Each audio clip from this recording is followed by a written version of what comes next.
தேர்வாளர்கள் அனைவருக்கும் வணக்கம். இன்றைக்கி நம்ம சிலபிஃபிகேஷன்ற டாபிக் தான் பார்க்க போகிறோம். சிலபலை பொறுத்த வரைக்கும் ஏகப்பட்ட ரூல்ஸ் இருக்கும். க்ளோஸ்டு ஓப்பன்னு சொல்லிட்டு நிறைய ரூல்ஸ் ஸ்கூல் புக் எடுத்து பார்த்திங்கன்னா உங்களுக்கு இருக்கும். நம்ம அத்தனை ரூல்ஸையும் படித்து அதை நம்ம அப்சர்வ் பண்ணி நம்ம அதை கண்டுபிடிக்கணுமா அப்படின்னா அது தேவையில்லைங்க. உங்களுக்கு ஒரு இங்கிலீஷ் வேர்டு கொடுக்குறாங்க, அது எத்தனை சிலபிள்ன்றது தான் கொஷின் கேட்க போகிறாங்க. அப்போது உங்களுக்கு அந்த இங்கிலீஷ் வேர்டை ரீட் பண்ணி அதை உங்களுக்கு தமிழில் ரைட் பண்ண தெரிஞ்சிச்சுன்னா அதுவே போதும், நீங்கள் ஈஸியாக ஃபைண்ட் பண்ணிடலாம். எப்படின்னு சொல்கிறேன் பாருங்கள்.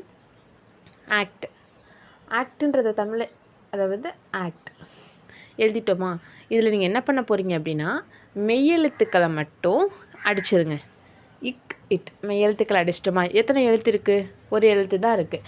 அப்போ இது 1 சிலபிள் தான். ரொம்ப ரொம்ப ஈஸிங்க, ஒன்றுமே கிடையாது. வேர்டை ரீட் பண்ண போகிறீங்க, அதை கரெக்டாக எழுத போகிறீங்க. நீங்கள் எழுதுறதுல ஏதாவது மிஸ்டேக் பண்ணிங்க அப்படின்னா உங்களுக்கு ஆன்சர் தப்பாக தான் கிடைக்கும். ஸோ நீங்கள் அந்த வேர்டை ரீட் பண்ணி கரெக்டாக எழுதிட்டிங்கன்னா உங்களுக்கு ஆன்சர் கிடைச்சிரும். அகைன் இதில் நம்மளுக்கு எத்தனை மெய்யெழுத்து இருக்குது? ஒரு மெய்யெழுத்து தான் இருக்குது. கேன்சல் பண்ணிட்டோன்னா 2 சிலபிள் கிடைக்குதா? இதாங்க ஆன்சர்.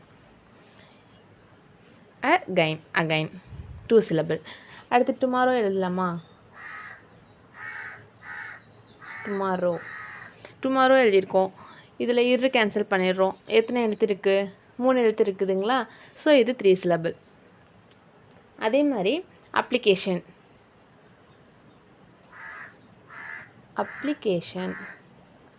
இதுலேயும் எத்தனை மெய்யெழுத்து இருக்குன்னா 2 மெய்யெழுத்து கேன்சல் பண்ணிடுறோம். 1 2 3 4. அவ்வளோதாங்க. இப்படி தான். இது ரொம்ப ரொம்ப சிம்பிள். நீங்கள் ஸ்கூல் புக்கை எடுத்து நீங்கள் சிலபல் படிக்கணும் அப்படின்னு நினச்சிங்கன்னா உங்களுக்கு நிறைய ரூல்ஸ் கொடுத்துருப்பாங்க. அத்தனை ரூல்ஸையுமே நீங்கள் உட்காந்து ரீட் பண்ணி அதை நீங்கள் புரிஞ்சுக்கிட்டு அத்தனை ரூல்ஸையும் நீங்கள் ஃபாலோ பண்ணி ஆன்சர் பண்ணணுன்றது எக்ஸாம் டைமில் ரொம்ப கஷ்டம்தான்.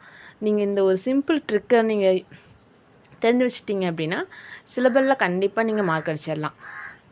ரீட் பண்ணுறீங்க, ரைட் பண்ணுறீங்க, எழுத்துக்களை கேன்சல் பண்ணுறீங்க, எத்தனை எழுத்து பேலன்ஸ் இருக்கோ அதுதான் அதோட சிலபிள். அடுத்து ஒரு சிலபிள் மட்டும் இருக்குது அப்படின்னா அதை என்னன்னு சொல்லுவோம்னா மோனோசிலபிக்னு சொல்லுவோம். 2 இருக்குது அப்படின்னா பைசிலபிக் வேர்டுன்னு சொல்லலாம். 3 இருக்கிறத ட்ரைசிலபிக் வேர்டுன்னு சொல்லுவோம். 4 சிலபிள் இருந்துச்சுன்னா டெட்ராசிலபிக்னு சொல்லுவோம். 5 சிலபஸ் இருந்துச்சுன்னா பெண்டான்னு சொல்லுவோம்.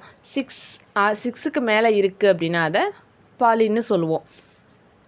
சிலபிளை பொறுத்த வரைக்கும் என்ன கொஷின் கேட்பாங்க அப்படின்னா எத்தனை சிலபிள் வேர்டு அதுதான் கேட்பாங்க. அதை மிஞ்சி போணுச்சுன்னா அதுக்கான அந்த வேர்டு, அதாவது இப்போ சொன்னேன் பார்த்தீங்களா மோனோசிலபிக், பைசிலபிக்னு சொல்லிட்டு அதுலேருந்து உங்களுக்கு கொஷின் கேட்கலாம். மற்றபடி சிலபிள்லேருந்து வேறு எதுவும் டஃபாலாம் கேட்க போகிறது இல்லைங்க. இதை மட்டும் தெரிஞ்சு வச்சுக்கோங்க. ரொம்ப ரொம்ப சிம்பிளாக நீங்கள் மார்க் கெயின் பண்ணிடலாம். உங்களுக்கு இது புரிஞ்சிருக்கும்னு நினைக்கிறேன். இதே மாதிரி உங்களுக்கு இங்கிலீஷ் கிராமரில் ஏதாவது டவுட் வேணும் அப்படின்னா, ஏதாவது உங்களுக்கு கிளாரிஃபை பண்ணணும் அப்படின்னா கீழே கமெண்ட்டில் சொல்லுங்கள். தேங்க்யூ.